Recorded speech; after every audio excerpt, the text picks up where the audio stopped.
రాష్ట్రమంతా మిమ్మల్ని చీ తూ అన్నాక కూడా ఇంకా 14 మంది మా కౌన్సిలర్లకు సంబంధించి బీఆర్ఎస్ పార్టీ సిపిఐ పార్టీ మేమే మా కౌన్సిలర్లను కిడ్నాప్ చేసినామని చెప్పి పిటిషన్ ఇవ్వమని ఇళ్ళ పొంటి తిరుగుతున్నారు పోలీసు వాళ్ళు.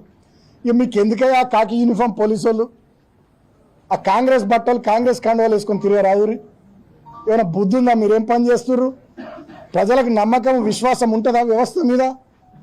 మీరు కాంగ్రెస్ పార్టీ కార్యకర్తలు లెక్క కాకి డ్రెస్ వేసుకున్న పోలీసులకు ఇట్లా పనిచేస్తే ఎట్లా? 14 మంది కౌన్సిలర్లు మాతోనున్నారు. మాతో ఉన్నటువంటి మా కౌన్సిలర్ల మీద పిటిషన్లు ఇవ్వమని ఇళ్ళ పొంటి తిరుగుతున్నారట. ఇక ఇంతకన్నా సిగ్గుచేట ఏమైనా ఉంటుందా? నన్ను 16 రోజులు జైల్లో పెడితిరి, మా వాళ్ళని కొడుతిరి, లాఠీచార్జ్ చేసి మా మీదనే రాళ్ళు ఎత్తిరి, మా మహిళల పట్ల దుర్మార్గంగా ప్రవర్తిస్తురి. ఇన్ని జరిగిన తర్వాత మా మూలరాజిరెడ్డి గారి కారు ధ్వంసం చేస్తురి, మా భూమాగౌడ్ గారి ఇల్లు అది కూలగొట్టే ప్రయత్నం చేస్తురి.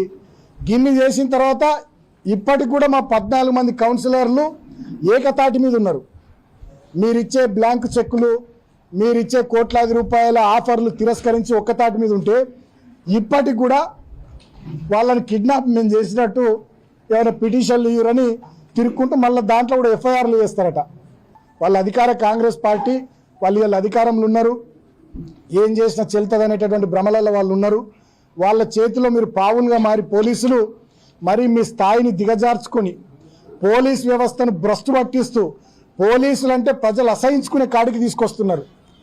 మొన్న మా ఇంటి దగ్గర కూడా పెద్ద ఎత్తున నన్ను అరెస్ట్ చేసే సందర్భంలో మా కార్యకర్తలు నిరసన తెలిపితే శాంతియుతంగా వాళ్ళ మీద లాఠీచార్జ్ చేశారు. డీసీపీ అంటాడట, ఏసీపీ అంటాడట, కొట్టుర్రా కొడుకుల్ని అని.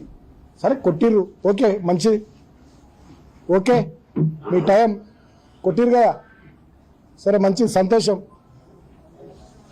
అదే రోజు 17వ రోజు కూడా మా కార్యకర్తలను కొట్టిర్రు, 18వ రోజు ఇక్కడ కొట్టిర్రు.